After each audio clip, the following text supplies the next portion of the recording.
see a set of tattered curtains blocking the way to another room. A strange cage-like trinket dangles from the curtains. You see a dimly lit room full of dusty furniture and trash. A doorway stands in the back, covered in dozens of scary little Siamese wards. You're shut. Oh!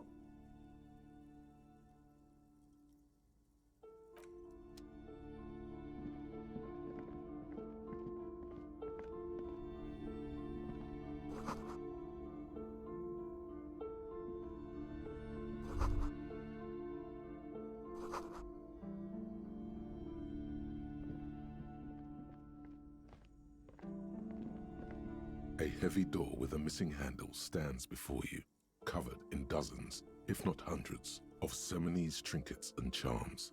It appears to be locked. After exerting some force, you manage to turn the key. It's eerily silent. The door slides slightly open, letting a draft of cold air into the room.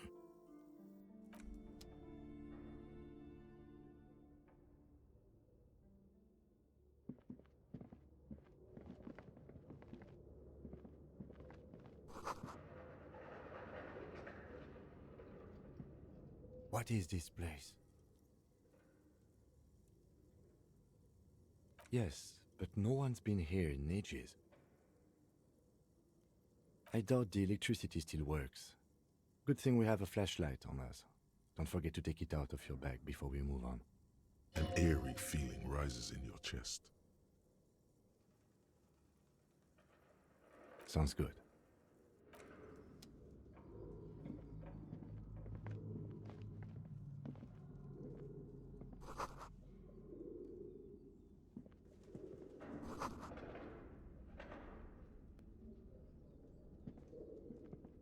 A barbell lies on the floor.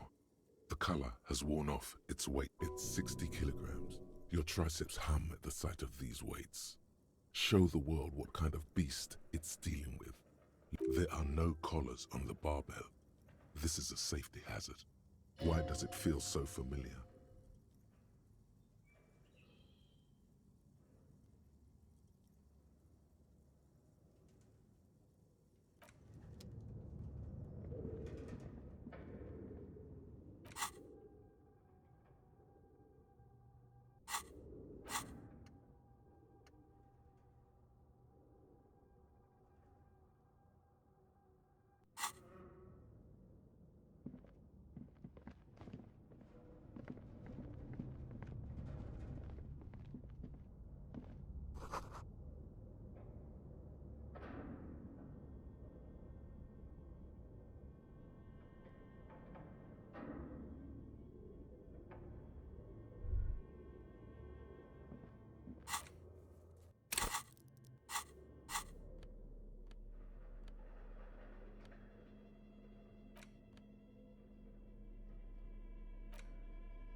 Your flashlight slides over an old green chalkboard covered in scribbles, sketches, and schemes like some ancient cave mural. Some of the writing has faded with age, but you can still make out sections here and there. Photos and drawings have been pinned to the board. These lithe, pointy-eared creatures appear to be different types of welkins. You make out autumnal candle welkins, casting, wax translucent welkins, with organs shining under their skin, and even ether welkins, hailing from the Who are all those creatures? Fantasies of a tortured, feverish mind? You should adopt one of those Welkins as your persona. No longer a mere man. One of the Welkins, towering among the rest, appears to be different, however. It's Vara Hamira, a high Welkin, his face white and scarred like cracked marble. This is clearly a Welkin supremacist. The Haldor, the Twarg, the humans, and even headless men, all of them, purged. An inordinate amount of time has gone into drawing these little Welkin creatures.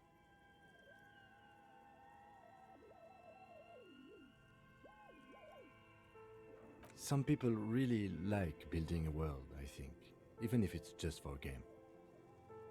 Just look at those details. So much effort. And for what? All gone. The photo collage depicts barren, icy landscapes wrapped in perpetual night. You see, entire oceans have been frozen from shore to shore. There are pictures of settlements on dried up. You see primitive oil rigs built into glaciers, boreal dvorg, yurts under the snow. Albeit dark and cold, this vision also feels cozy in its own way, like eggnog, or more. A pinned postcard reads, "The heat death scenario. A desperate fight for geothermal energy engulfs the world."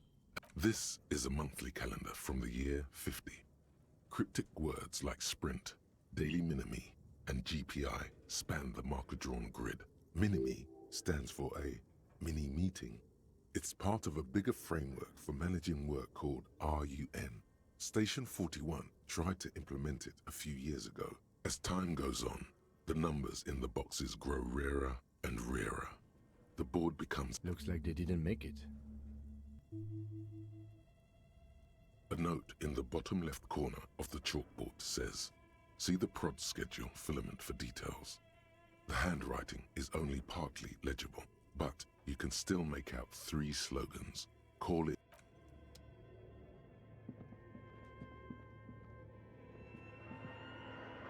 This appears to be some kind of machine with a cube-shaped heart and a wired framework. The keyboard has a rectangular on-off button, a piece of... A radio computer. Just sitting here without anyone inside. We have one of these down at the station, but I never really learned how to use it. The machine lights up like some prehistoric animal stirring from its slumber, revealing fluorescent play and print keys on the keyboard. The hat, it's empty like a beehive without its brood. Some cables have been left dangling, disconnected. This is where the memory should go. Nothing happens. Nothing happens. Nothing happens. Nothing happens.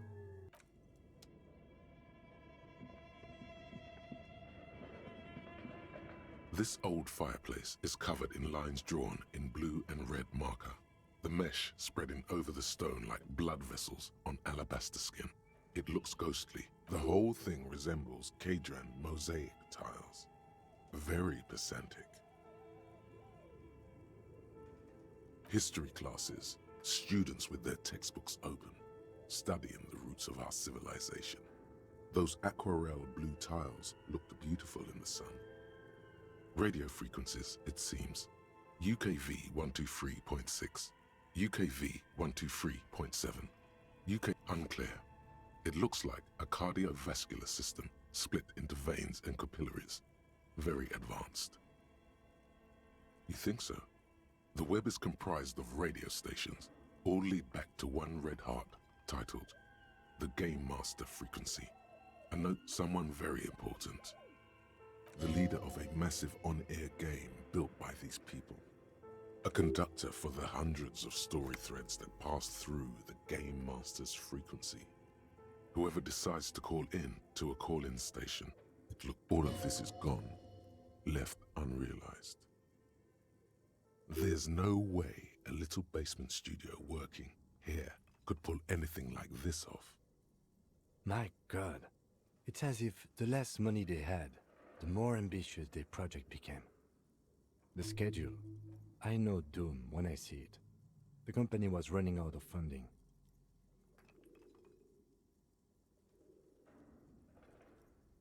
Nothing. It's just lines on marble. An echo.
Okay.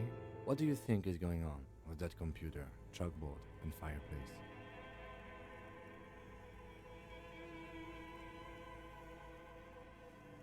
Yes, that is the question. It looks like one of those popular pen and paper role-playing games, only these people were trying to automate it, make it work on radio computers. Utter madness, he thinks, as a compliment. No idea. They stopped filling out the schedule on the chalkboard. Through call-in stations, none of the players have to be physically present. Anyone in the world can participate in the game, as long as they have a two-way radio. Then there's the game master frequency that listens in on the smaller call-in stations. I think that was supposed to coordinate the stories, functioning as a master of ceremonies of sorts. Not to my knowledge. They make automated games in Graz, Messina, Königstein. You know, places with industry. Not in Revachol West, among the ruins. But I don't think anyone has attempted to create an inter-isolary game before. We just don't have the technology. Indeed, those Welkins are a dead giveaway. Role-playing people love that stuff. The world looks like a modified version of the WeWorld board game. Super cool. Someone should give them millions of real immediately. This game is too good to be left unfinished. Indeed, it's ambitious and untethered from reality, but...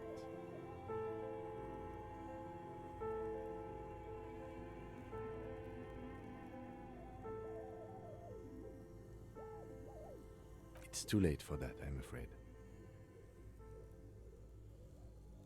Okay, let's keep moving.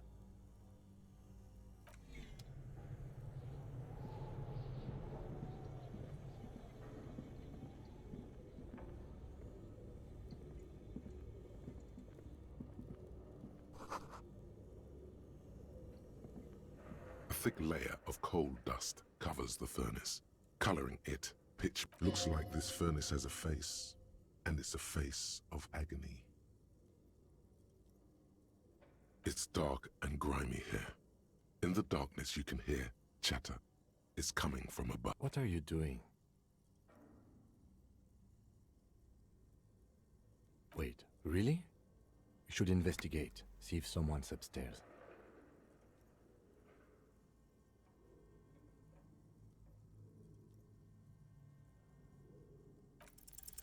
You muster all your strength and yell. Your dehydrated, hungover throat can produce a lifetime of smoking and drinking will do that to you. The chatter from the chimney continues on as before.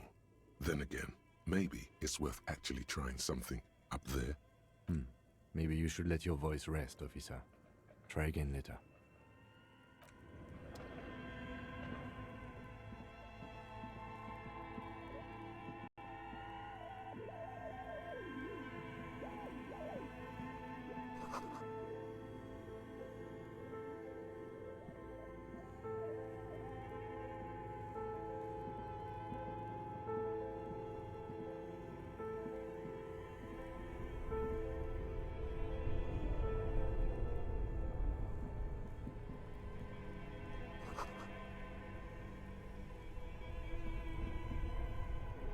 Two cables are plugged into the breaker box. The red one Don't rip the red one out. You'll awaken the ghosts. An electric sizzle. The room is slightly quieter now. Somewhere in the dark, a giant electrical mammal stirs to life. Something close to you dies with a soft electric purr. Why did you do that? The lieutenant raises his brows, but doesn't say anything. Somewhere, a machine hums along with the current. Happy.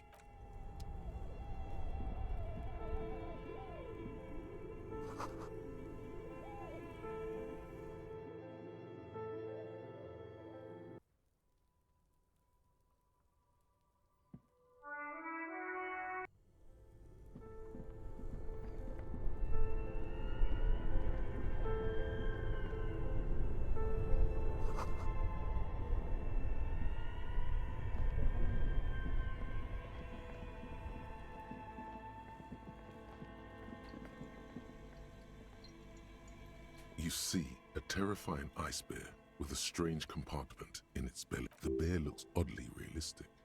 Is it taxidermy? The lieutenant doesn't answer. His eyes are glued to the animal. A gust of freezing cold air rushes to greet you. You hear a low grumble as the lieutenant takes a peek inside. His hand has found the holster of his... The shelves are empty. All you see are crumpled ice cream wrappers with the brand name, Revachol Ice City. A handwritten note has been... You pocket the note and the little fridge magnets keeping it on the door. A friendly cartoon bear smiles back at you from a glossy cellophane wrapper. It looks nothing like the fridge.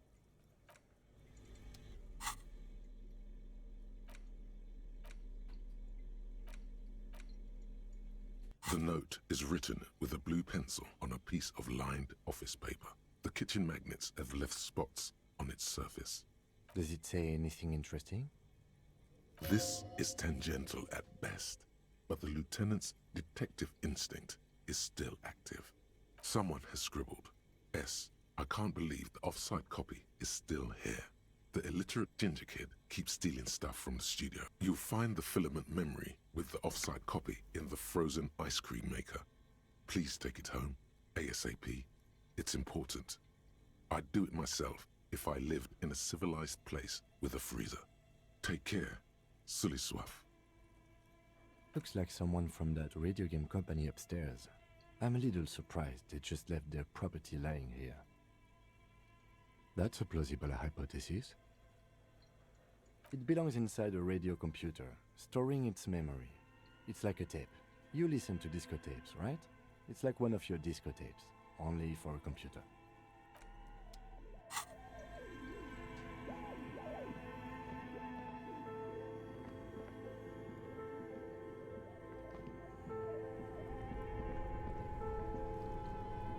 This orange machine is turning the crank feels oddly satisfying, like stirring your child. It's all gone now. You'll never become a poet. Or you slip your fingers under the frozen lid. But if you want to try again, then you need to have the pry bar in your hand, detective. Equip the pry bar by going to the Tools tab in your inventory.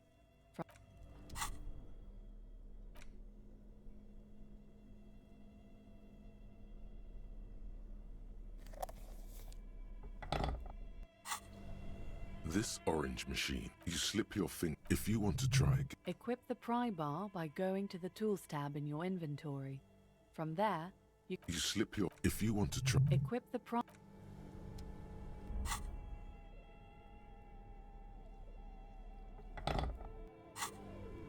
This orange machine is buzzing like an old submarine. It has a hand. The ice squeaks beneath. You see the pry bar's metal. Yeah, well, that's a good pry bar. I'm not criticizing it, but this ice cream maker is frozen. I have no idea, officer. This ice cream maker... Sooner or later, you will stumble upon a tool mighty enough.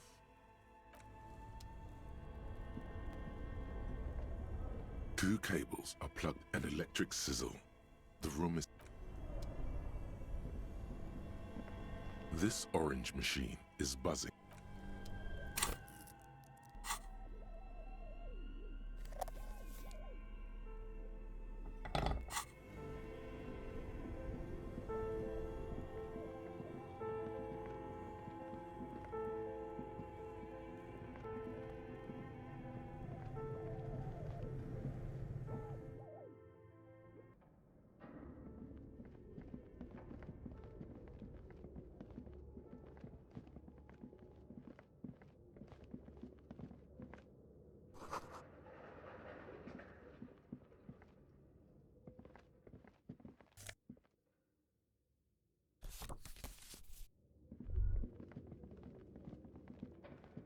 An iron safety curtain curves before your eyes, folded like a bellows.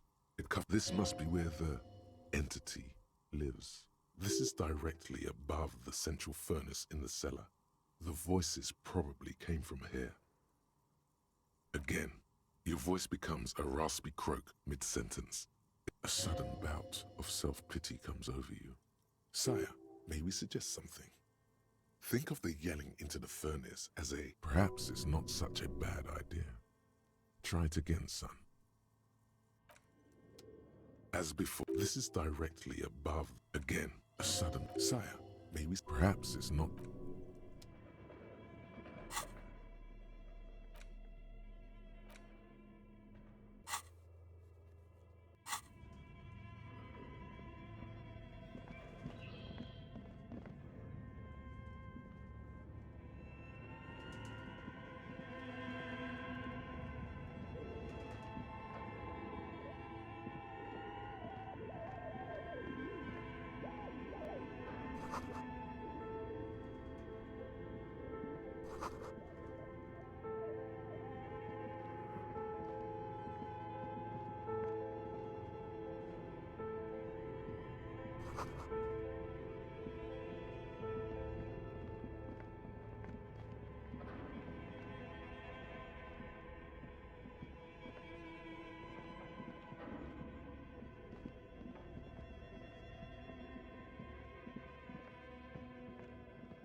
Hello, sir. How is the investigation going? Found any curses yet? Oh, that's great! I hope exciting adventures lie ahead. And maybe you can help Mother become less afraid.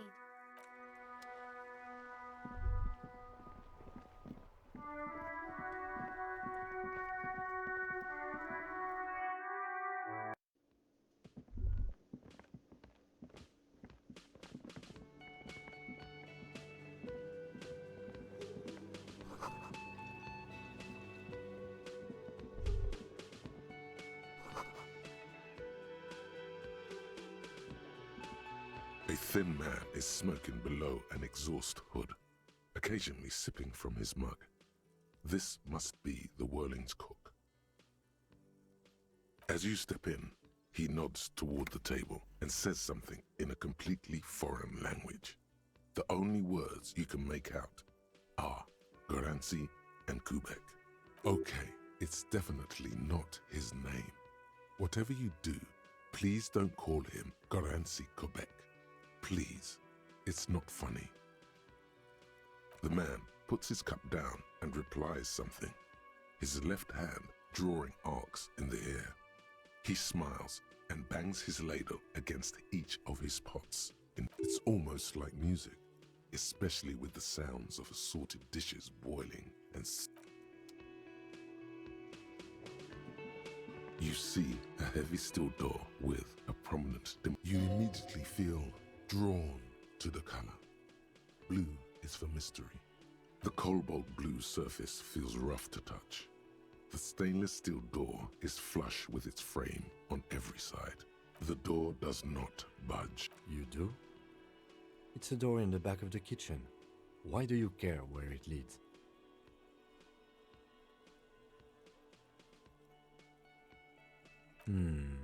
Yes. I suppose it's worth seeing if we can get in. Just to be thorough, as a side investigation.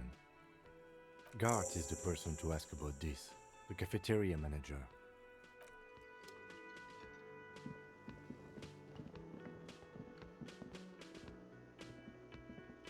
Can I help you?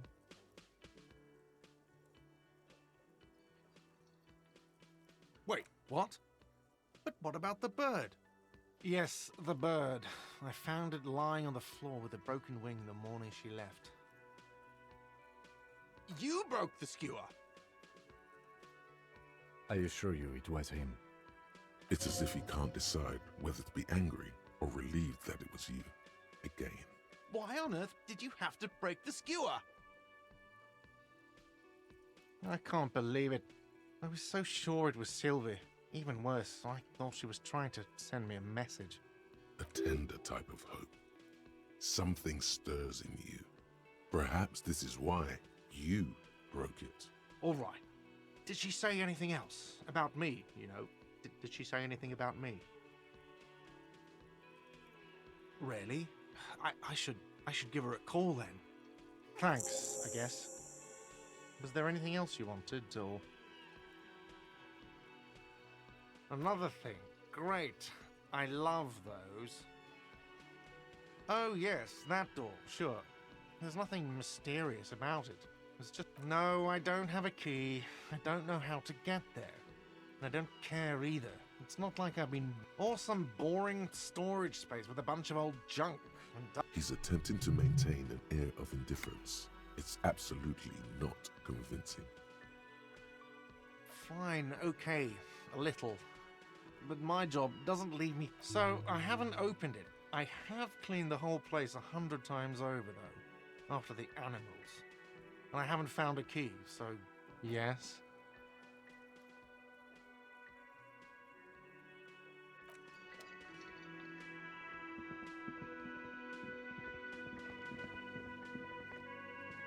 The man ponders his cooking utensils. He looks up at you, then looks away. Shrugging is an international sign for, no, I don't know what's behind that.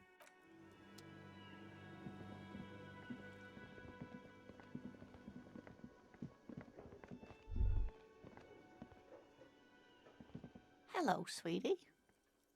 Wait, who's Sweetie? Why, you are, officer. You're a handsome man, officer, with your mustache and your chiseled jaw and that silly dimple on your chin. You must forgive me. I'm getting so scatterbrained. I completely forgot to introduce myself. I'm Lena. My husband Morel and I are staying with our friend Gary just down the street, but I come here for tea when they're away. This Lena is wacky enough for the motley crew. Hire her on the spot.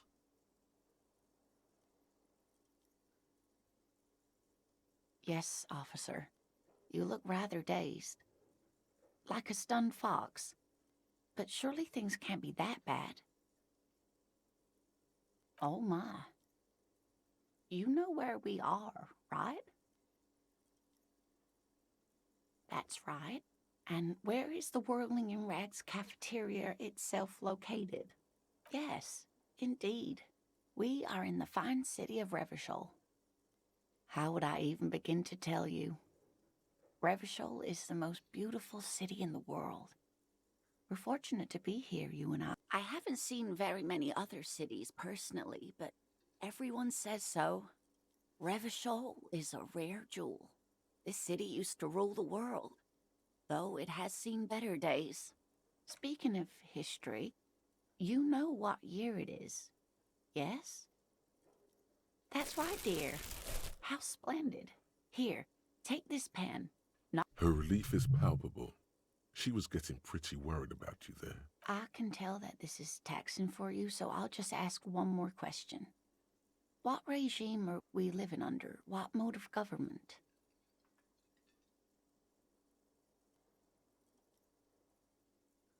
Oh, sweetie. It's really not. There used to be people who thought that way. Other people who wanted those things, but they all went extinct. Revachol is a zone of control led by an alliance of foreign powers called the Coalition. We have almost... But they still have cops. Oh dear. And you were doing so well. There aren't any cops in Revachol, not in... But we should stop for today, sweetie. You look like you need a break. She's scared now. She's realized you really are brain damaged. A defeat, I'm afraid. The people of this archipelago tried to build something new, something different. The rest of the world didn't like it, so they came and ended it. It has something to do with everything. I'm just a poor woman, she thinks. What do I know of these things? And how can I help you? Someone more educated in sweeping matters. No, I'm not an encyclopedia. I won't be a guide either. I'm a detective. Of course. Then I don't know. Someone rich, maybe? Wealthy people are educated. Though I don't know where you would find a wealthy person in Martinez. Of course, dear. Good luck with your case.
Fuck does Kuno care?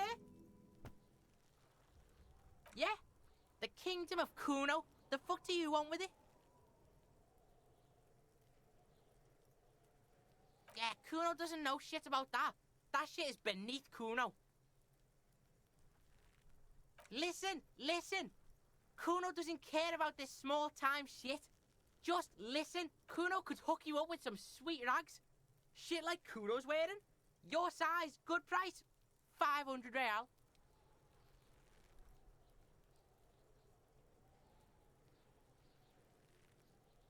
Look, Kuno ain't seen shit lying around, except for that up there.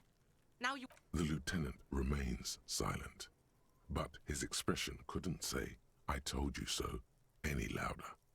Whatever. Kuno was trying to help you, but you're too fat for fouling anyway, pig. The fuck? A mug in the trash? Is this about the fucking clothes again?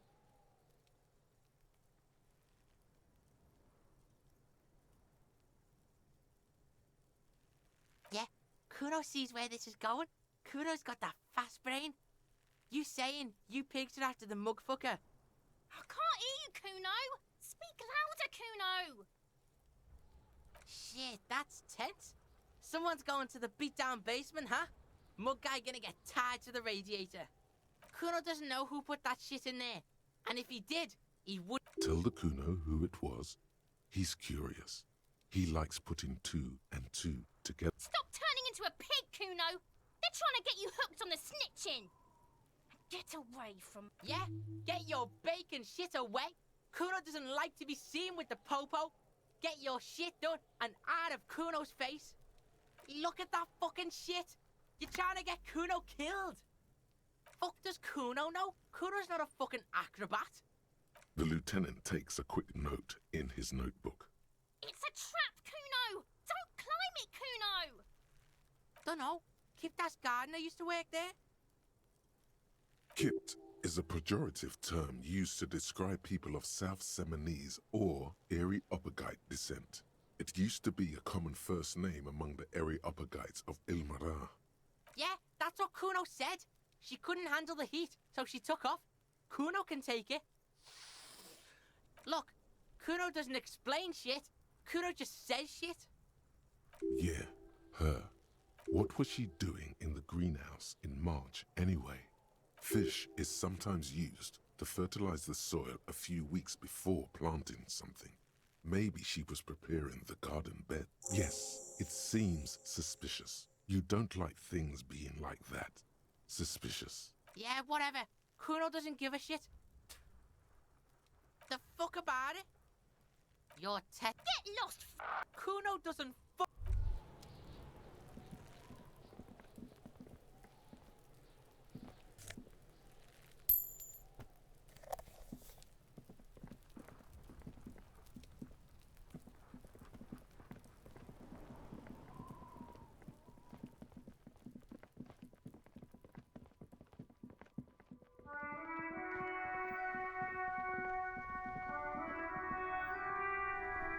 Yes?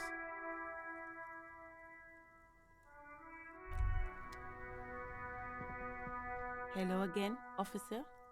How are things? Well, this might be the last snow we get. At least I hope so. Snow has nutrients in it. Helps everything green up in the spring. At least that's what my grandma always told me. Yes, think about the cute grandma, not the weird snow.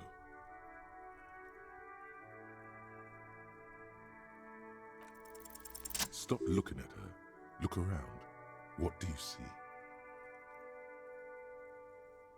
That's right. And the canal, the bookstore, the harbour gates. This is a great vantage point for keeping an eye on you. Glad to have been of service. Now you know the locals are keeping tabs on you. Excuse me? She's uncomfortable. Maybe you should drop this line of questioning. She shifts in her seat awkwardly.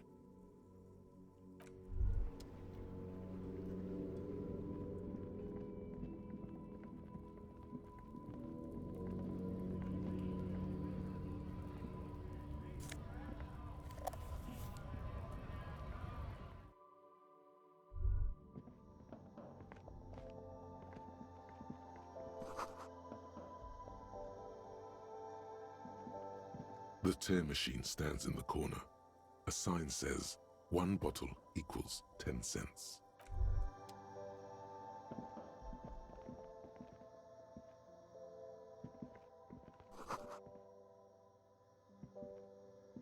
Welcome to Frit. Feel free to look around or something. Everything is out on the shelves. What's that magazine she's reading? You mean this? This is Pop Stars. It's got, like, famous people in it. It's not for sale. Looks like it also has something called Police de la Mode, featured on page 34. This speaks to you.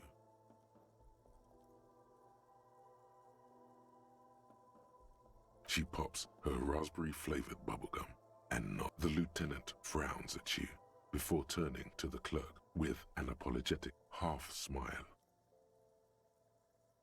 I don't know. Frit?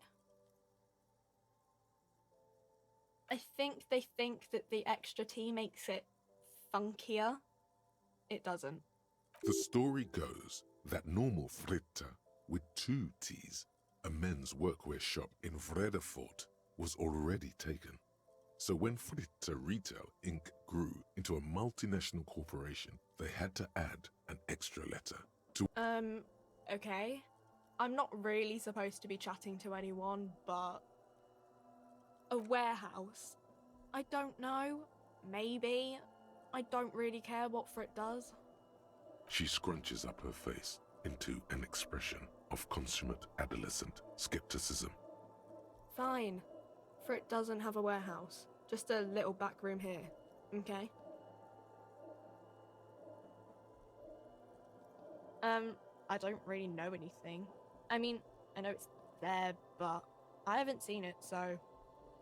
not really.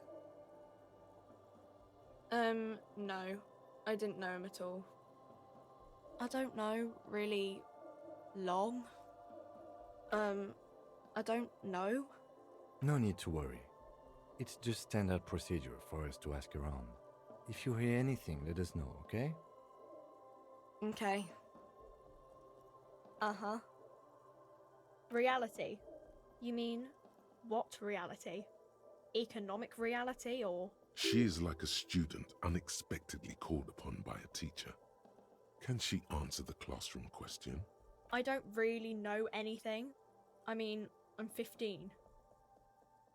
Yeah, that's why I'm working my arse off in Frit. So I guess, like, that's economic. I don't know. What about it? When ordinary people take over the government and, demand democracy? Yeah, it happened like 50 years ago or so. Sorry, I'm not very good at this. At our government? Or do you mean something else? Sorry, I really need to finish this article. Cool.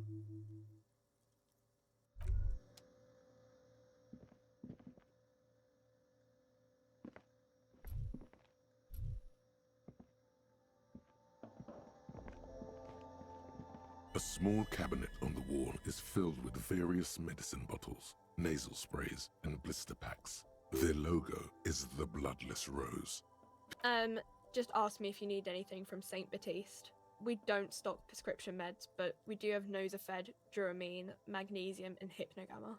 St. Baptiste, you know, the pharmaceuticals company. St. Baptiste Pharmaceuticals, the one that sells meds. She is right. Saint Baptiste, the company, derives its name from Saint Baptiste, the city.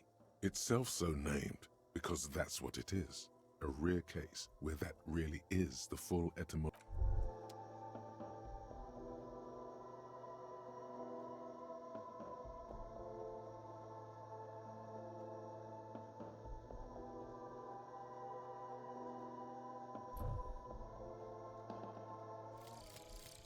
Lonesome, long way home.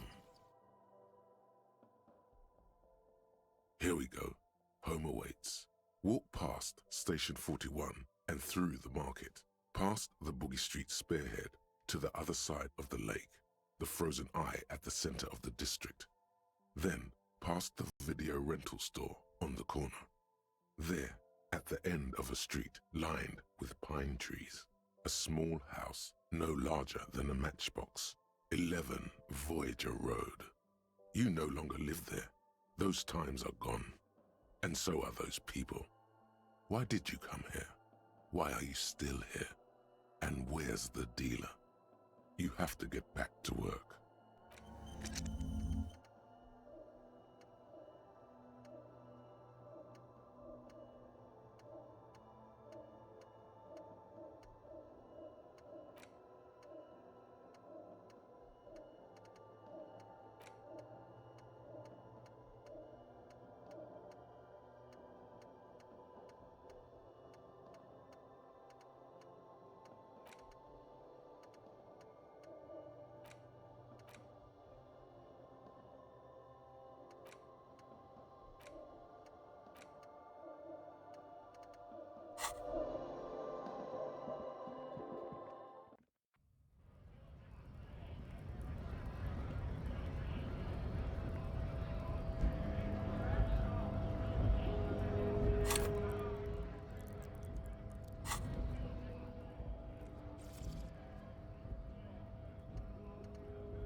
Bastards! We have a right to work!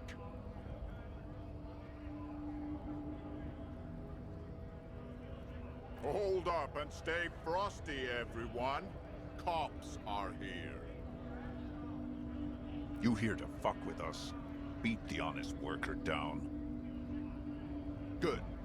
We're fighting for a cause here. Right to work! Besides, we're not that different. It helps if people see us talking, cops and strikebreakers together. Shows authorities are on our side. Builds confidence. Might be time. Don't let the fat bastards tread on you. Cops tend to side with the higher-ups, but you're essentially still workers. I don't trust cops. but I can see you understand the Right to work! Right to work! rights of people, rights of workers, to have gainful... His manner of speaking is wooden, the tone of voice bland and uninspired, almost as if compiling replies from a set of learned phrases. Maybe you should ask them the questions, like why we're not allowed to make... We have families to feed, you piece of shit. So do we, Scott.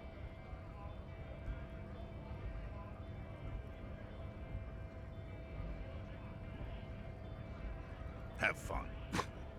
Union shits are on full strike. Don't think they're going to let you through the gates. I'm trying to meet their fat boss. Right to work! It's shameful. Cops doing nothing. You should bring backup. Open up the gates for us. Blockading gainful... We are not picking a side in this just yet, sir. Pity. Let us work!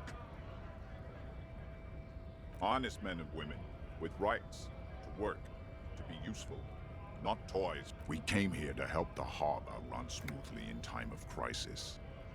If you... I have a question. Why do all these men follow your leadership? You think they follow because I'm big and loud? No.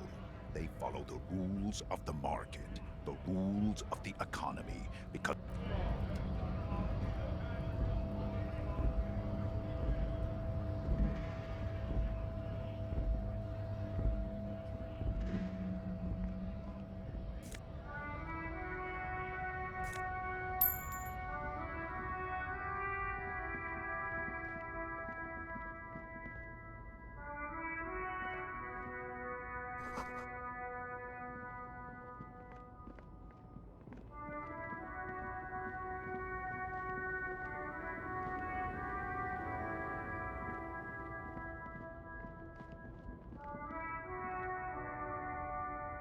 An old monument stands in the middle of the traffic island, pointing toward the sea.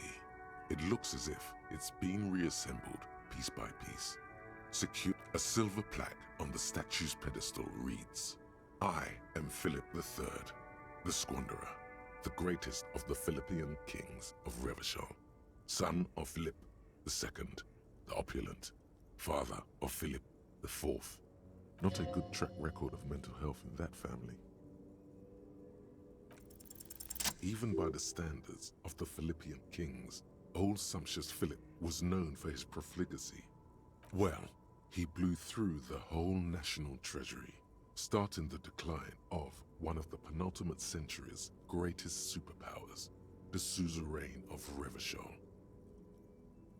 His own maladministration foreshadowed the fall of the monarchy during the anti-centennial revolution, an end to his family line and the monarchy on the Insulindian Isola.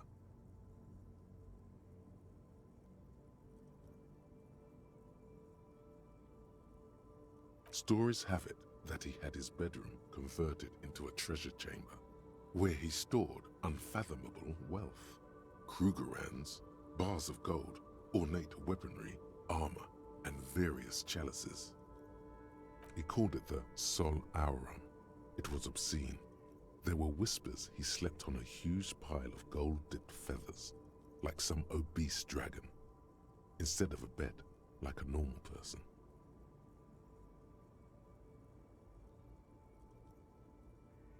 But wait, you haven't even heard about his fabled cocaine addiction. You see, old Philippe wasn't just good at squandering the national treasury on gold and ceremonial weaponry, he was also a prodigious snorter of nose candy.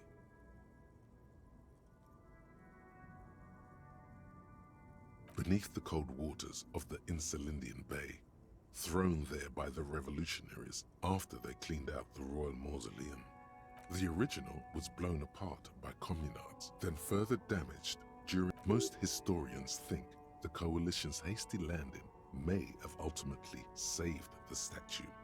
If the Some years ago, a group of liberal, artistically inclined individuals, designers mostly, thought it would be ironic. The statue is supposed to capture the moment it was blown apart, like an instant frozen in time. A rare butterfly trapped in amber, floating on a sea of shit.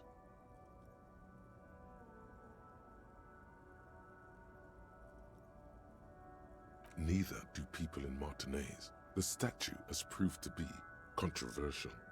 Philip III, the squanderer, however, with his bronze face up in the air, doesn't seem concerned about not that he ever did in life either.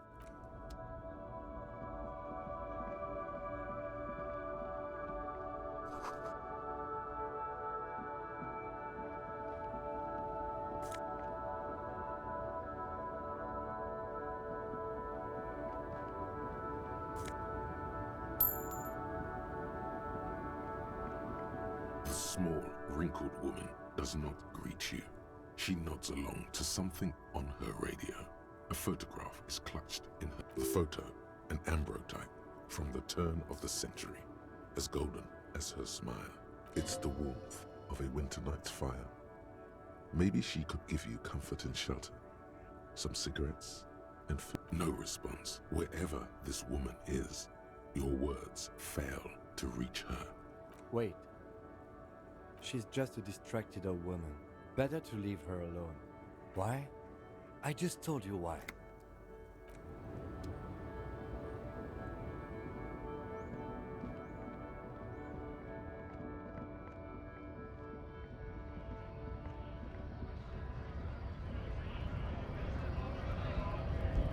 Scab?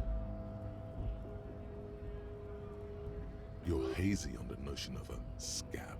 Smells like politics, though. Maybe it's got something to do with the flask he reaches for from time to time. I was just messing with you. No one's ever seen a cop scab. Imagine, you cops going on a strike, but then another cop comes in and says, "Let us cop for less money." Speaking of, what brings the RCM here, to the wild north? Come to see the strife? Murder, huh? That sounds like a lot of hard work. You'd never see me investigating a murder.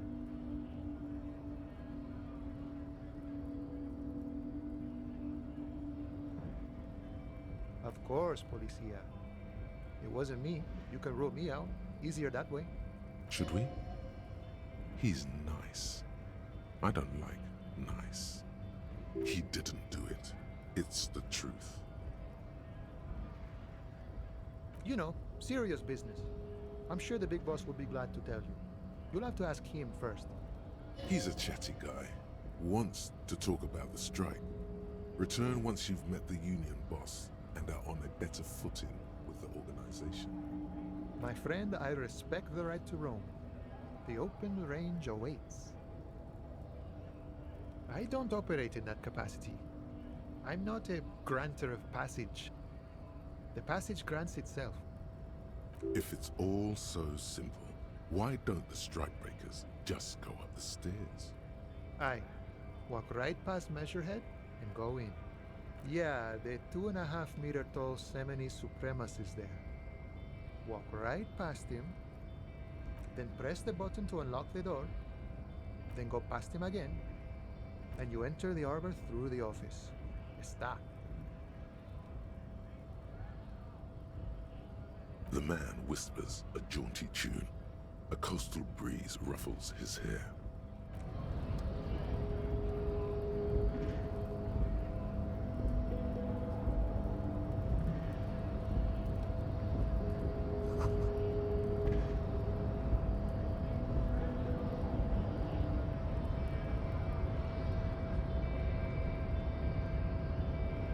Your body betrays your degeneracy.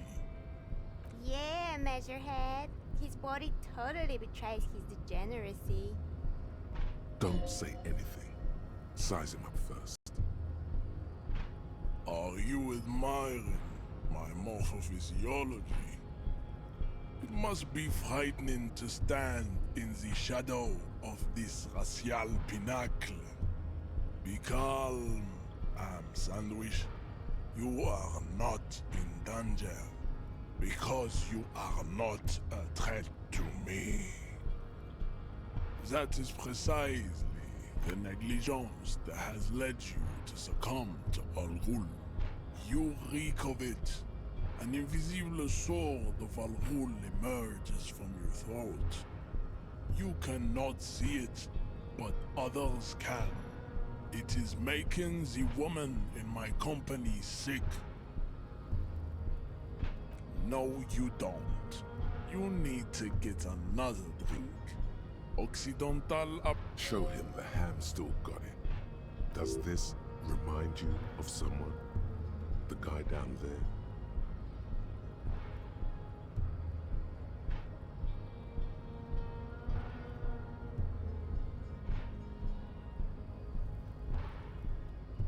Look at my craniology. I am the pinnacle of my haplogroup. You gave the world eugenics, electricity, and powerful weapons of... You dominated lesser cultures, like the deformed Hemians and the inexplicably potato-obsessed Quakers. But now your ascent to the genetic summit has halted. You are obsessed with sadness and with frivolous pop culture.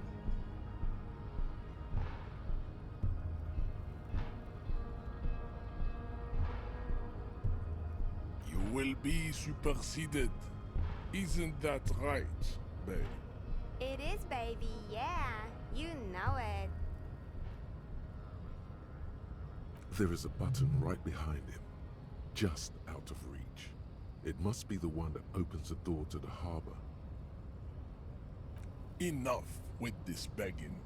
You should leave this. Bring your troops to the Simonine Islands and to Boogie Street. The walls will be lined with bottles of Al. There may be a peaceful solution to this. You could internalize Measurehead's race theory. He would take you as one of his own. Well, not as such.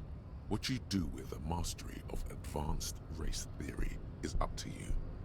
You could reject the findings, sure, or accept them and become an advanced racist. He does not so much as glance at the object. Stop showing me your pathetic cup. He had nothing to do with it. Racists are generally not very good examples of their race. I am not like them. I am craniometric perfection. I have taken the trouble to permanently draw. You exhibit forward projection of the jaw.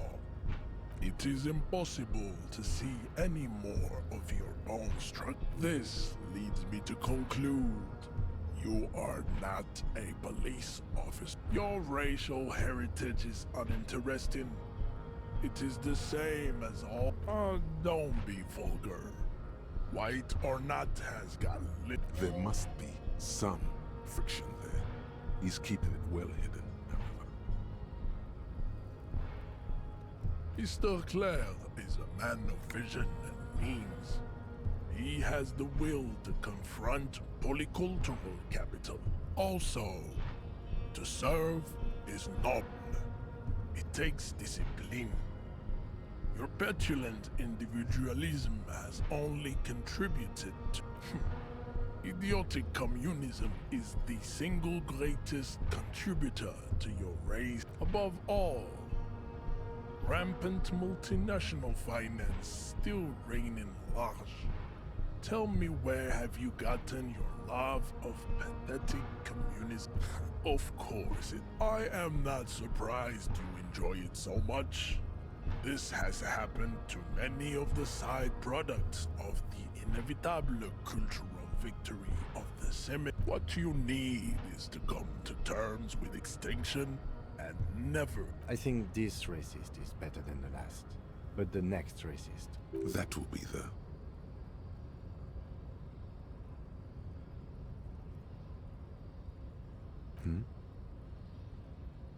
That is understandable.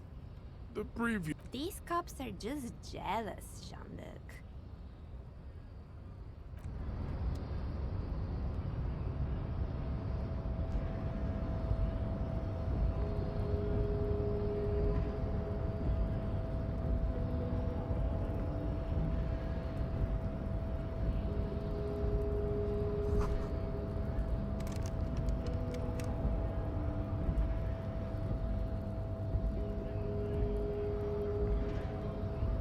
Hola, wandering man. How can I help you? Sorry, busy surveying the situation. I'm sure you'll figure something out. Wiretapping, telescopic batons, futuristic circuit bending to infiltrate harbor machinery, or calling in tactical air support. You guys have air support, right? I get it. Hush hush about the secret technology. All right, I may have some advice for you on how to deal with Jean-Luc there, out of solidarity to the RCM. First, don't fight him, obviously. Second, get him to share his theory by being subordinate. Admit... Maybe that would work.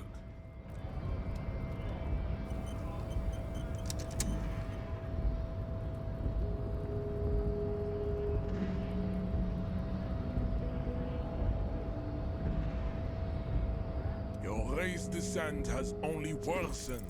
Ask what kind of races there are first. Classification is core to this stuff. Do you?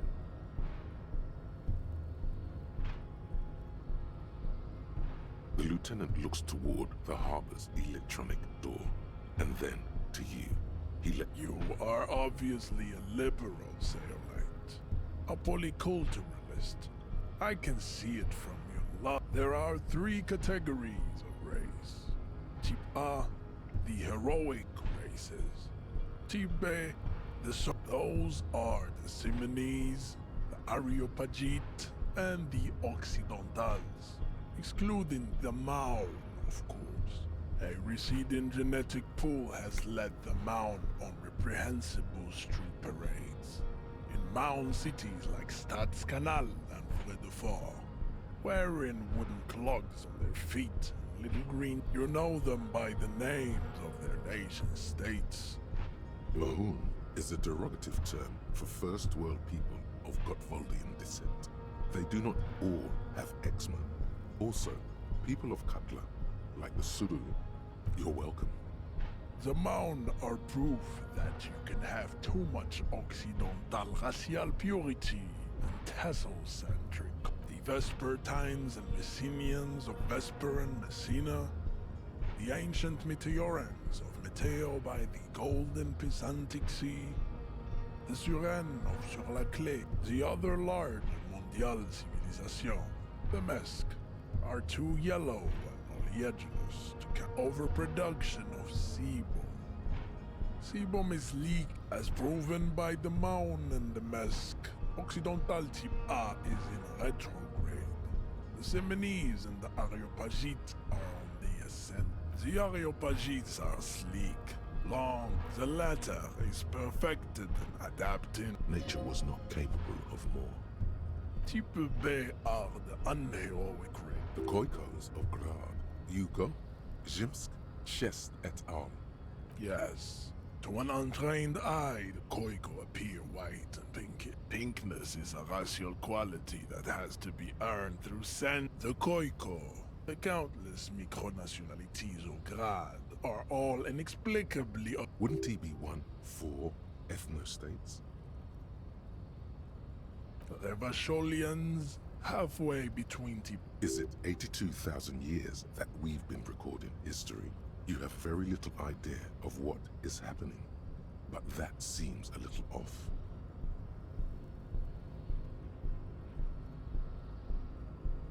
The Revolution came to Ravachol from Grad. The Revolution is fat enough of type mediocrity. Tips CF are a museum of failed chimeric experiments and tragic mad. Lesser races like the Mosquito, It seems unlikely that 2 human beings produce genetically sterile offspring.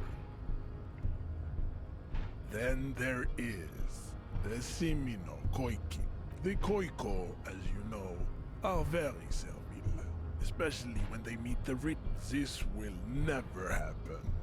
The Simonese and the... But enough. It is cruel to entertain ourselves. You understand nothing. To solve the great race enigma, you have to first ask yourself, what is? You need to internalize what you have heard here today. Then return to me. This clarity does not. I cannot possibly imagine what else we.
Have you no shame?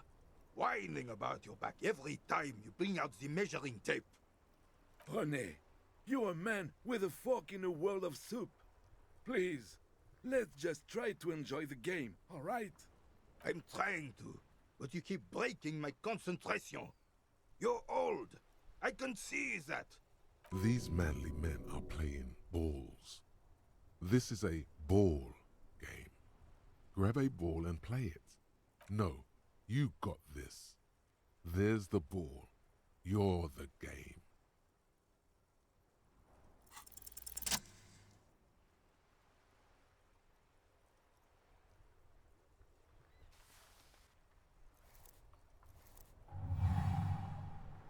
You are immediately surprised by the ball's lack of weight.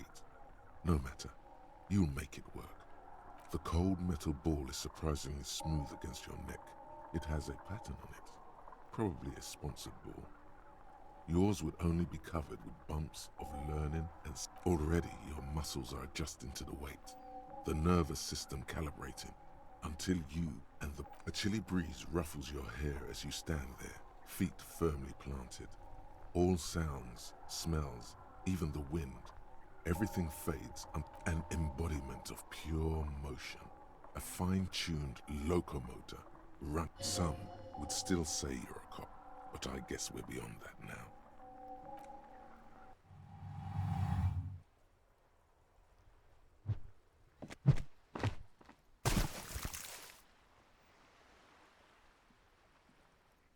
Merde! Bordel de merde! A whorehouse of shit? It wasn't whorehouse of shit. The shot was at least 23 meters. Probably 24, and... What the hell is your problem?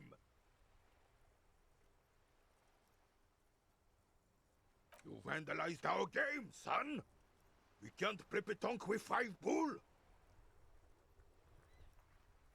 Well, it damn well isn't. It's pétanque. You ruined a pétanque game. Take it easy, René. This is just a misunderstanding, isn't it, officer? No harm done. Of course there's harm done, you orange slug. You owe us a goddamn bull. Good. Mistakes are forgiven when men at least try to right their wrongs. I believe you will try. Yes. Why did you come here? It's unlikely they know anything about the murder. You never know. He might know something. This is a good vantage point. Unfortunately, I don't. Unlike most of the locals, I have no qualms about assisting law enforcement. But this affair has passed me by completely. In Martinez, the union is the law. So can you really blame them? Cop is a pejorative term. I don't have a problem with policemen. On the contrary, He doesn't know about the crime. Your time is better spent discussing politics. if I knew, I would not be afraid to tell you. I simply don't. I'm an old man, not a coward. The daily business of the riffraff no longer concerns me. Ah, yes! King Philip III, on his steed. Oh, absolutely. At the mercy of a cocaine-snorting tyrant. A superpower, feared and respected. A testament to what this country can be under the leadership of a true king. Someone who decisively, without fear of offending the sensibilities of the frail and weak-minded among his subjects. This is something the insurgents never understood. A nation is only as strong as its leader. Don't get started on that again. What happened, happened.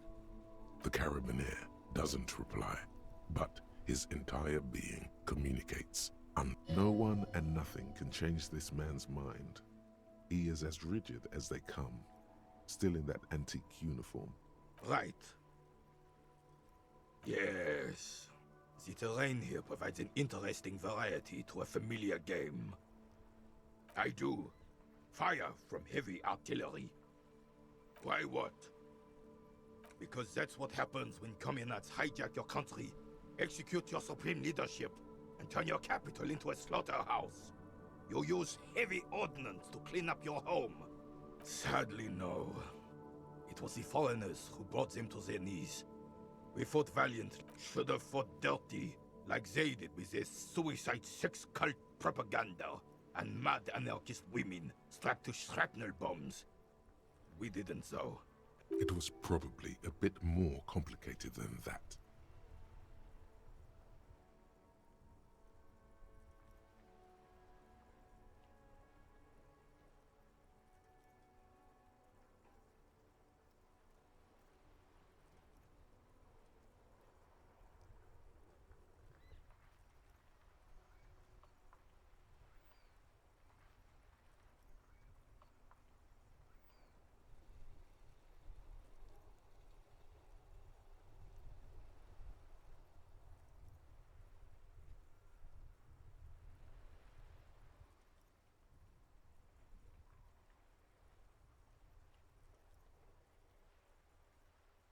Because this place is a damn beachhead.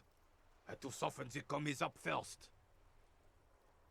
Yes, the military coordinated amphibious landing to take back Revachol. Martinez was used as one of the 3 footholds in Revachol during Operation Deathblow in 08. The other 2 are off in Stella Maris and the Delta. This here is Blood Ground, where coalition boots first made landfall and cleaned those rabid dogs out. Most likely, we're playing pétanque on their mangled corpses. Blood ground. You got old René going there. Like he isn't hungry enough already.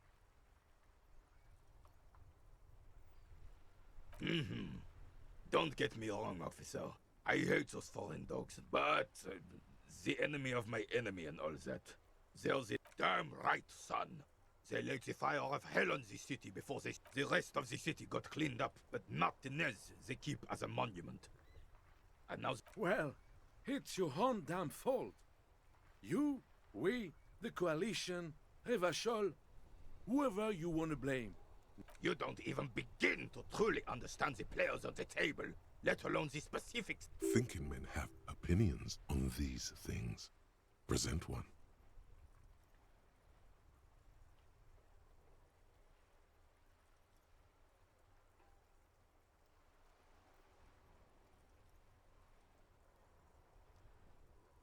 Preposterous! Surely you don't mean it. I'm just sorry it had to be them. After 8 years of fighting, I would have preferred if the Right Honorable King Guillaume returned to Revachol. Or even if that damn... This royal failure weighs heavily on him. Instead, all that is just, holy, and beautiful in the world was wiped away, and now it's... This is just what the commies wanted. This was their plan all along. This is what they wanted to replace the role of the suzerain with. A true king in both blood and mind led Revachol before Frissel. He would have been better, but the damn commies drove him into exile.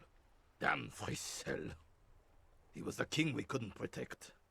The Carabineers failed him, and the crown. He died in the hands... He doesn't! That was 100 years ago. Ain't got nothing to do with anything. The suzerain is the king! Has everyone forgotten already? It's no use talking to you. You were still in Daddy's balls when it happened. When we took our last stand against the filth and rode the cavalry straight into gunfire.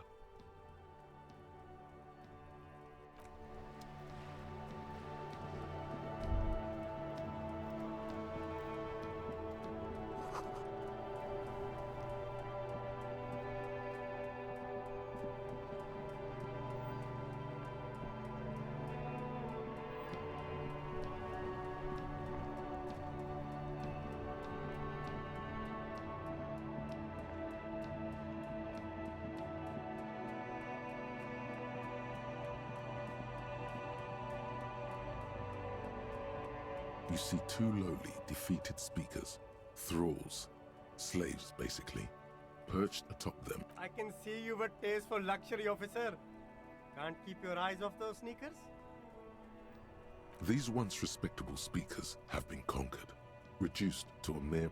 No, don't look at the speakers, officer. Look at the sneakers. The sneakers are the stars here. No, don't pity them, officer. These are old Samaran garbage. Samaran trash? That sounds like they're from the Samaran People's Republic, produced under the dictatorship of the proletariat. No way, officer! These aren't for sale. They're bad speakers.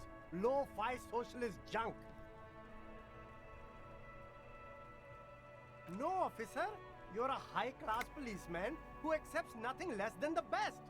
Lucky for you, I've got the best on sale. Well, if you want, but see, they are the pedestal for my sneakers. If I let go of the speakers, where will the sneakers go? I can't. If, on the other hand, you wanted to buy the sneakers too, I could maybe throw in the speakers for little... Damn, so you have to buy the sneakers first. A pair of Faun Ultras. Those sneakers, mister. Those sneakers are the latest Faun sneakers. Super Air, super fine, super cool. Only 50 real.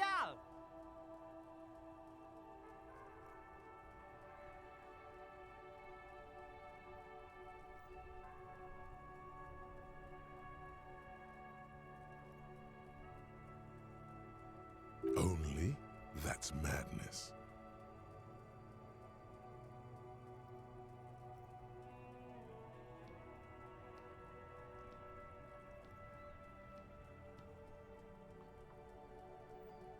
Faun Ultra, we're the future. You remember the slogan from some magazine.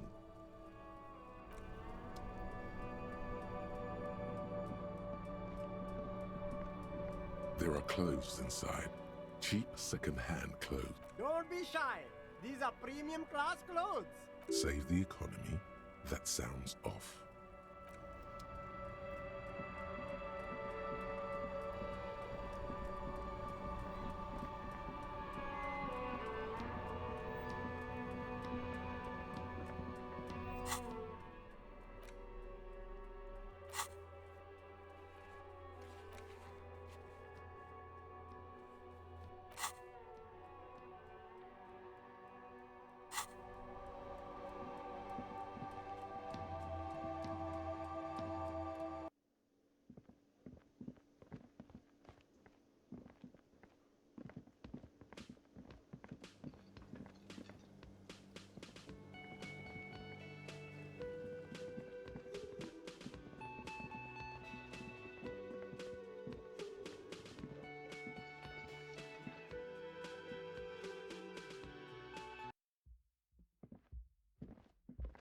The door is closed.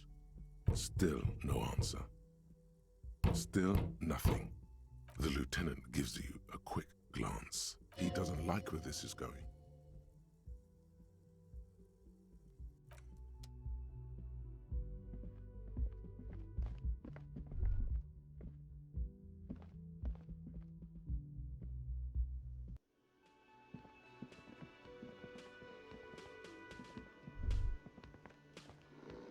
That sugary black rum stain on the counter makes you teary-eyed with joy.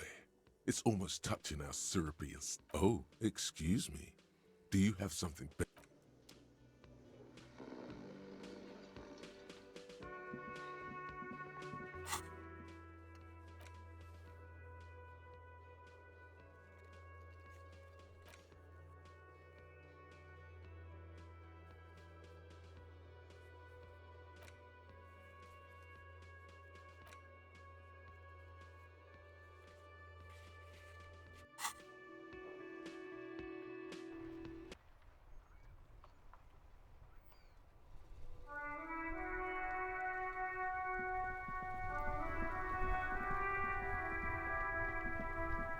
Inside, you see a set of steering levers, a radio microphone, a pull-out toolbox, and the soft glow of the fuel preheater gauge.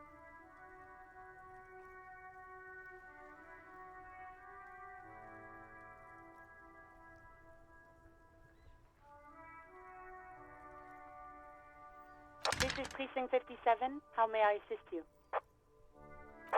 Right. 10-4, come in. Firework. 10-4, I hear you. I don't have the authority to grant your request, but... What does he want now? He's asking for money. Is he fucking kidding? I don't think he is. Don't give that asshole anything. Alright, that's a negative on the additional funds, sir. Over. He says it's important to the case. He isn't getting a red cent. You can... Request denied, sir. Over. He says he's in trouble, doesn't have a place to sleep. Well, I guess he'd better crack the case before sundown then. Vigmar said... Enough, officer. This begging is below your dignity. Anything else, sir? Over. Roger that, 10-10, over and out.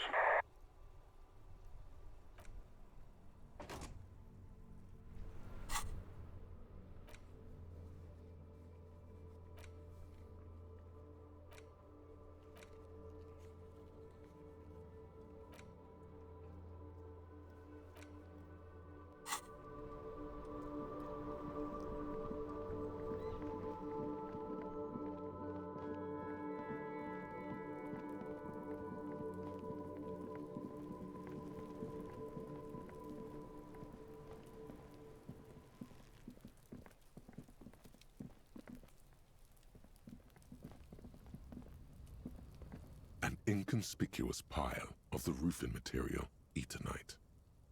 It's nothing. Someone just left some roofing material slanted against an old shack. Because it's nice and orderly, well-laid pallets, rhythmic pattern, calms your mind. Mammals like this stuff. No, there's more to this. You get this strange feeling. Hard to say. It's gone now. Feelings pass, you see.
up on me? Come to slit my throat in my sleep? Logic error. She is not sleeping right now. Pigs come to take me out, trying to snuff me out. Then why are you sneaking up on me like that? It's not a good idea to scare me, pig. Not a good idea at all.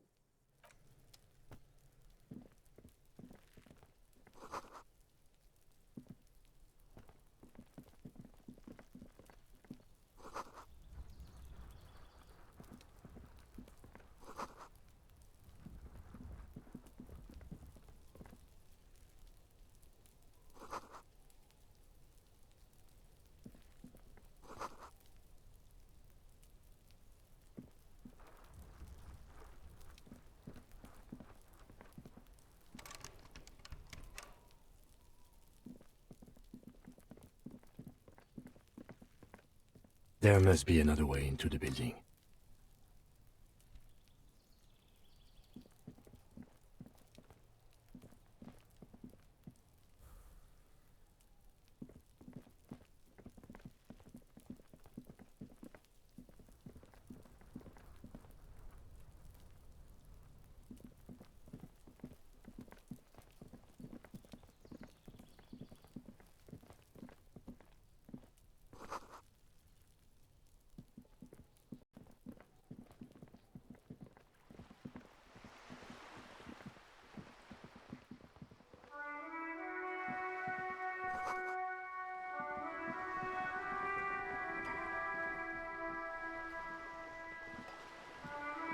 A sturdy metal door guards the southwest entrance to the apartment building. The door rattles against your knuckles, but there's no response. The door rattles again, but this time you hear an elderly woman's voice calling. Stop banging on the door! I'm not letting any more strangers inside. Doesn't matter who I am. Now go on, get out of here. Ha! The police? Everyone knows the police don't come round here. No, I already told you. I won't be responsible for any more strangers getting into the building. Go check the backyard door. Maybe someone there will. Backyard door? There must be another entrance to the east.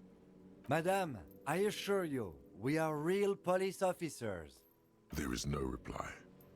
Just faint sweeping. The door rattles again. Stop banging on the door! I'm not letting... Ha!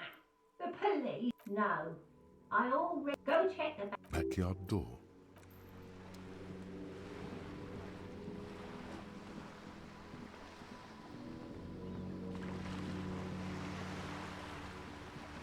A striking woman leans against the cabin top of her sailing boat, smiling as you approach.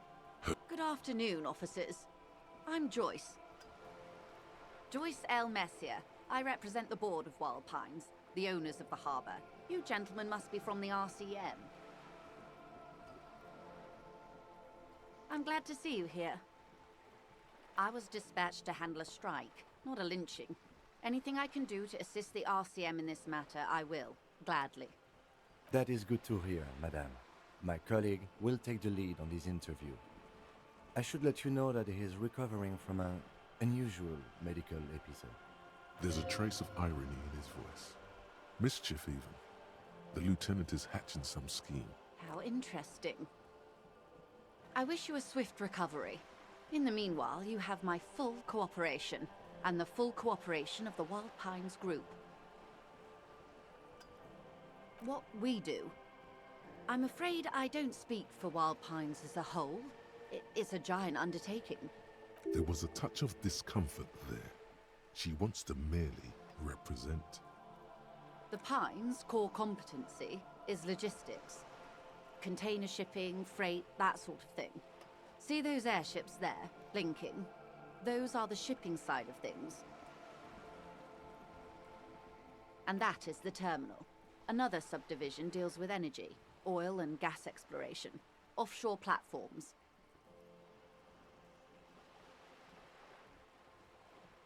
The Wild Pines Group is one of the original Revacholian Indo-tribes. Companies awarded royal monopolies by the king, the suzerain himself. centuries ago. The king is long gone, but several of the Indo tribes remain.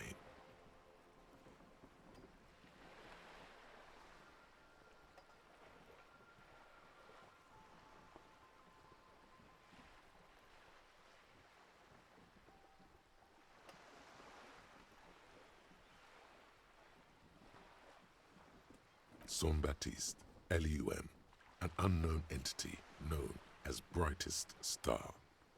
She nods. Everything.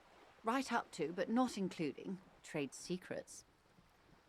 I believe the official title is Senior Labor Negotiator. In practice, I'm a grocery clerk.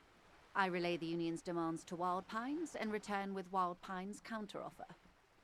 And how are the talks going? They're not. That's the problem. The union stopped all negotiations a week ago, after that awful lynching took place. Now they won't even let me into the harbour. There's a 2-meter-20 racist behemoth blocking the gates.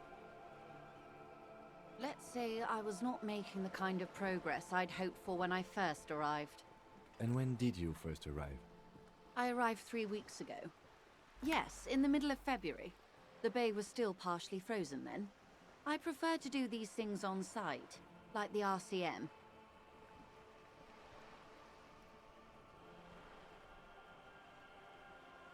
But the strike began in December. I wasn't the original negotiator here. I took over after Mr. Gaumont hit a wall with Mr. Clare, the union boss. Mr. Clare refused to speak with Gaumont despite concessions he'd granted the union in prior negotiations.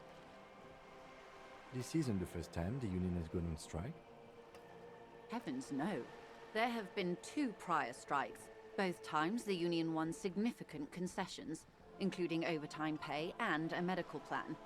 This time their demands are more, I guess you could say, aggressive. Ludicrous even. It's meant. Mr. Clare told him to... how did he put it? Fuck off, midget. Gaumont is short of stature, you see.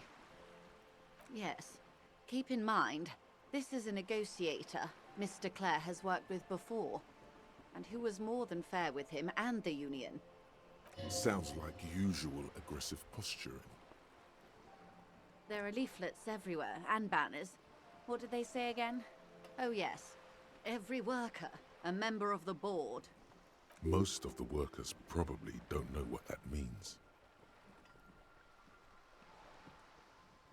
Then you might also like their other slogan, Demand Democracy. Personally, I don't think it has the same pizzazzo as every worker, a member of the board. It's quite simple, you see. Every time the Wild Pines group makes a decision, about what?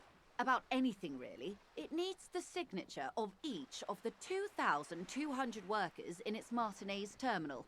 Just so you understand, this is but one of 22 terminals owned by Wild Pines. Essentially, not only are they kings of the company, they are also kings of the 72,000 employees of Wild Pines Group. I'm not sure. Naturally, I assume that was just their opening position, a hard-nosed tactic with a side of mockery. But there's been no follow-up, just the same nonsensical slogan repeated over and over again. And now, people are getting lynched, I hear. Behind the whirling in rags, a disastrous situation if there ever was one. Excuse me, from whom did you hear about this lynching? I first heard it from the boyer at the gates. The one whose very name advertises his aversion to work. I think he said it was, "Call me mañana." This checks out. The scabs? You mean the huddled masses of Jamrock, come to plead for work where the union refuses to? If they were organized by Wild Pines or its affiliates, then it would be a company secret. I could not share it with you. It's implied. She's open to discussing this matter with you at a later occasion. Everard Clare is a man of the utmost integrity. If you can say one thing about him, it's that he always puts the interests of the workers first. Of course not. Evrart is fantastically corrupt. I imagine he has a thick, viscous goo where you and I have blood. He is the most corrupt individual I have ever seen, and I deal with men like him for a living. If there is anyone more venal, more irredeemably nepotistic, then it's his twin brother, Edgar. Yes, Edgar looks exactly like his brother, except for that lazy eye. He also talks exactly like Evrart does, and when one's term as foreman is up, the other takes over. It's how they circumvent the term limits, you see, with a funny little switcheroo. While in office, they've embezzled God knows how much of their workers' dues. The Débardeurs Union was once a perfectly normal institution. 20 years ago, anyway. It must not have been easy to establish under the Emergency Act, but they did it. I can respect that. Organised labour at its best, as they say. Then something happened in the local chapter elections. The brothers Clare came and transformed it into a... how do you say? A mob. The Débardeurs are a crime syndicate. Sad as it may be, I suspect we'll be forced to cooperate with them. Refreshingly honest, officer. The company has tried appeasing in the past, but I'm afraid our concessions have only emboldened Evrart and his brother. And your opinion, detective, if I may ask? I'm a curious and talkative person, you see. Would you say the Débardeurs Union is...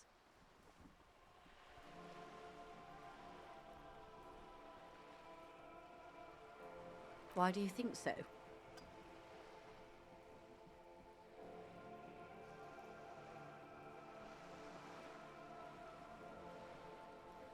Ha!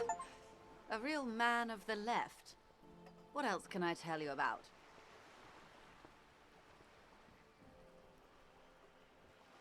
I'm glad you asked. There was a woman, the previous forewoman of the Union. She disappeared. Disappeared? Yes. On the last day of the local chapter elections, her daughter phoned in and said she wasn't running anymore, or coming to work. Ever. End of story. Indeed. The company suspects foul play, but there's nothing they could do. It was a union matter. The point of the presentation is, these kinds of things happen around the Clares. Watch out when you're dealing with him. Thank you for your concern, ma'am. We'll be just fine. Of course. How else can I help? Quite a few things, I'm afraid. The information I'm to share with you includes sensitive trade secrets. For the sake of my employer, I have to ask for your names and badge numbers. Of course, ma'am. We should have introduced ourselves. I am Lieutenant Kitsuragi from Precinct 57. And this is my colleague from Precinct 41. I'm afraid he doesn't have his badge at the moment. I hope mine will suffice. How curious. Why is that, Detective? Awkwardness washes over the conversation. The woman doesn't like this turn of events. I see. So, are you saying you lost your badge during the course of this episode? I can't hear you, darling. Speak up, please. Oh, dear. Some kind of encephalopathic amnesia. I don't even know how to respond. I do believe you, naive as that may sound. I simply can't imagine what you gain by faking such a condition. As I said, ma'am, his technique may be very unconventional, but he is an officer of the RCM. Of course, I sympathize, but I'm afraid I simply can't share anything more until I've seen that badge. Hang on. She's a professional negotiator. She should be open to some sort of mutually beneficial arrangement. She's a negotiator. Just float a favor at her. I will be frank with you. If I'm going to break protocol, I need to be able to justify it to my superiors. You're in, but expect her to drive a hard bargain. Reports from inside Terminal B suggest it's a hub for the local drug trade. This is an open secret in Martinez. The Union controls the term. They're profiting from this trade. The company has tried looking into this matter before, to no avail. Perhaps someone with your authority and resources might turn over the right stones. Or you can recover your badge, though if I may be blunt with you... Detective, a word in private before we continue.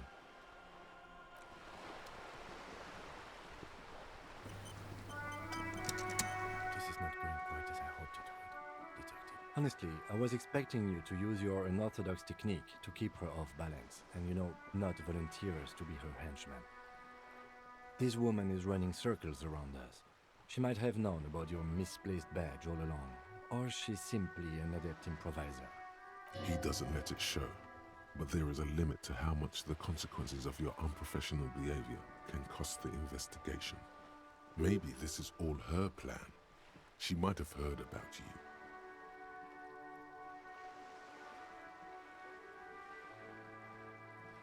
No. If there is reasonable suspicion, we must investigate. Otherwise, she could claim we are setting... What I propose is, we ask her, then we investigate, briefly.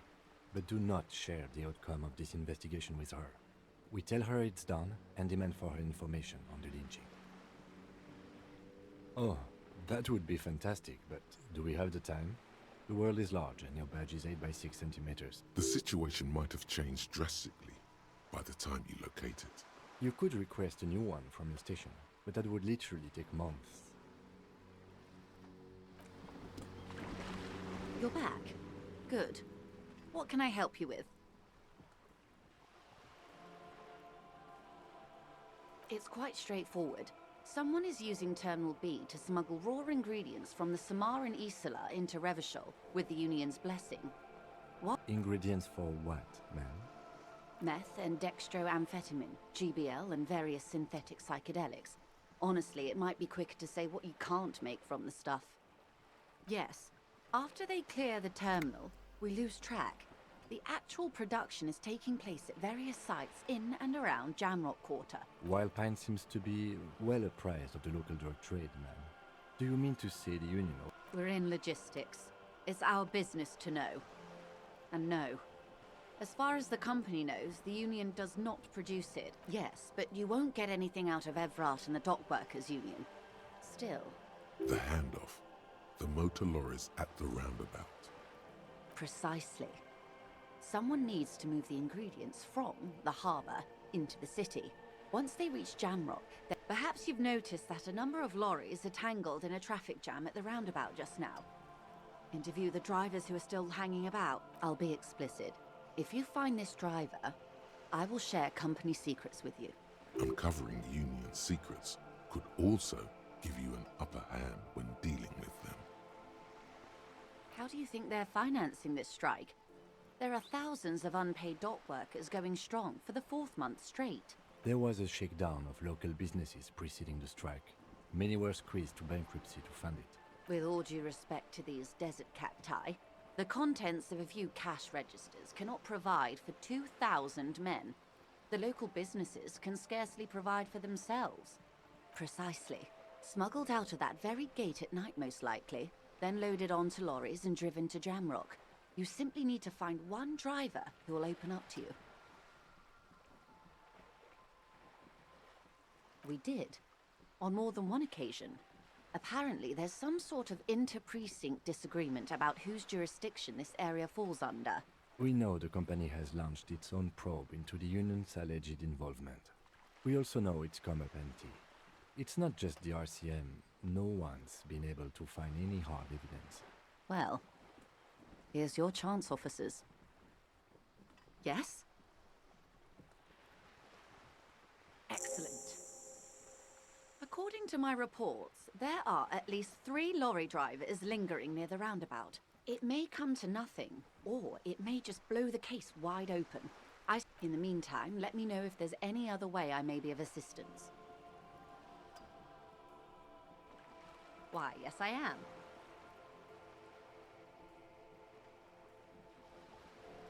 Officer, I assure you I'm a highly qualified pleasure craft operator. The crowns of her teeth are porcelain, white as the boat's hull as she smiles. Her nonchalance might be related to something called the Wayfarer Act, a law that says she doesn't need a license. The boat? No. It is called Cor de Lady 19 because that's the type of sloop it is. It's a pleasure craft, a 19 pacer. It also happens to be rated for Category 1 racing. My sloop, I like it a lot. It's the eel's hips, baby. I'm enjoying this part of the interview. It has so little to do with the murder we're investigating. I really do, the lieutenant thinks. Is she thrown off yet? He's looking at the woman, assessing her. Of course there are. We're on an archipelago. How else are you supposed to get around? Yes, we are. We are on Le Caillou.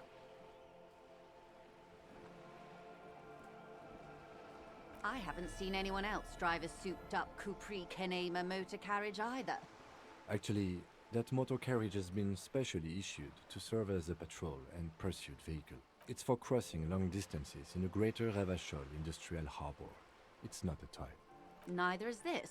A toy, I mean. It's a machine for crossing long distances in the Bay of Revachol. But you need to make this lady admit she's only riding around on this boat because she's rich.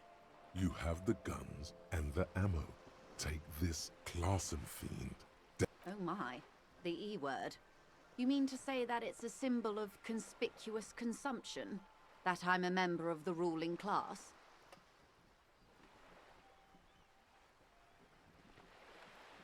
Detective, may I remind you that Mrs. Messier is a professional negotiator? Then what does that say? Does it say docking reserved for 33A? This old proletarian haunt here? As I said, plenty of people drive boats, of all social strata. She takes a sip. Okay. Of course. Nothing happens for quite a while. It doesn't. My, it's as if there's a tiny spinner on the side of his head and he's... Except he isn't. The lieutenant is satisfied with where this is going. Of course. Lieutenant, I truly don't understand what is happening here. I told you his methods are unconventional. Your marbles on glass, dear. Don't worry. Oh no.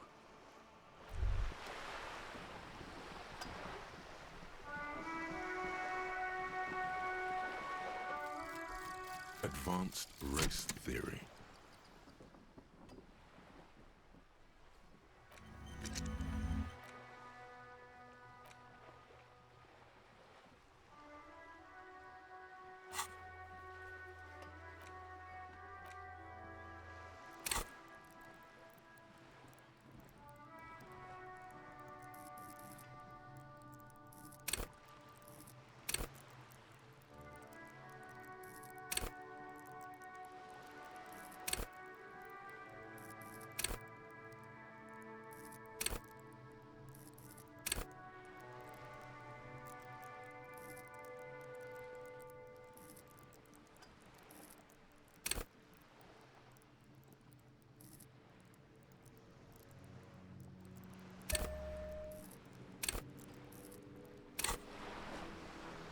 Officer, I am so sorry for the whole pier situation. Of course, you have my full cooperation and the cooperation of the Wild Pines group. Is what you want to say, but it isn't that easy, is it? Look at that lady. Take a gander. A well-kempt, yet tastefully short bob of dark hair. While dull orange pearls hang from her earlobes, red from the cold. These are the kind eyes of the rich man that seem to say everything is possible, within reason. Now look at you, you misery-clad simian, barely able to tie your own laces. You're poor, poor as balls. You can't ask this person for money. You're too... You think your little communism protects you from this feeling? Oh God, the lieutenant is here too. Do not... As I was saying, if there's any way I may be of assistance, please don't hesitate to ask.